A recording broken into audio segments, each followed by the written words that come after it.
നിങ്ങളൊരു തെറ്റായ കരിയറാണ് തിരഞ്ഞെടുത്തിരിക്കുന്നതെന്ന് ആരെങ്കിലും നിങ്ങളോട് പറയുകയാണെങ്കിൽ ആ പറഞ്ഞതാണ് തെറ്റ്.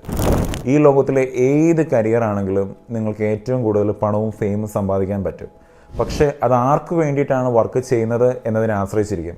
നമ്മുടെ നാട്ടിൽ സാധാരണയായിട്ടൊരു ഹെയർ കട്ട് ചെയ്യുന്നതിന് ഏറ്റവും കൂടിയ തുക ഒരു 150 രൂപ.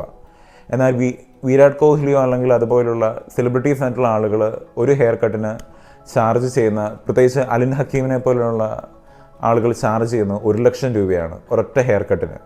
ആളുകൾ ക്യൂ നിൽക്കുകയാണ് ഇദ്ദേഹത്തിൽ നിന്ന് ഒരു ഹെയർ കട്ട് സ്വീകരിക്കാനായിട്ട്. നമ്മുടെ നാട്ടിൽ ഓരോ ഷെഫുമാരുണ്ട്, ലോക്കലായിട്ട് വർക്ക് ചെയ്യുന്ന ഒരുപാട് പേരുണ്ട്. എന്നാൽ ആൻറ്റിലയിൽ അംബാനി ഫാമിലിക്ക് വേണ്ടി വർക്ക് ചെയ്യുന്ന ഷെഫിൻ്റെ ശമ്പളവും ഇവരുടെ ശമ്പളവും സെയിമാണ്. നമ്മൾ ഏത് ഫീൽഡിൽ വർക്ക് ചെയ്യുന്നു എന്നുള്ളതിലല്ല, ആ ഫീൽഡിൽ ആർക്ക് വേണ്ടി വർക്ക് ചെയ്യുന്നു എന്നുള്ളതിലാണ് കാര്യം. എത്ര വലിയ ഉയരങ്ങളിലും ഏത് ഫീൽഡിൽ നിൽക്കുകയാണെങ്കിലും എത്താം, അത് അതിൻ്റെ ടോപ്പ് ലെവലിൽ എത്തുകയാണെങ്കിൽ. നമ്മുടെ നാട്ടിൽ ബസ് ഓടിക്കുന്നയാളും പൈലറ്റും സെയിം ആണോ? അല്ല.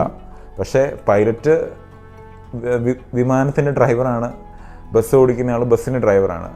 നമ്മുടെ റെസ്പോൺസിബിലിറ്റീസും കാര്യങ്ങളും കൂടുന്നതിനനുസരിച്ച് നമ്മുടെ ശമ്പളവും കാര്യങ്ങളും വർദ്ധിക്കും.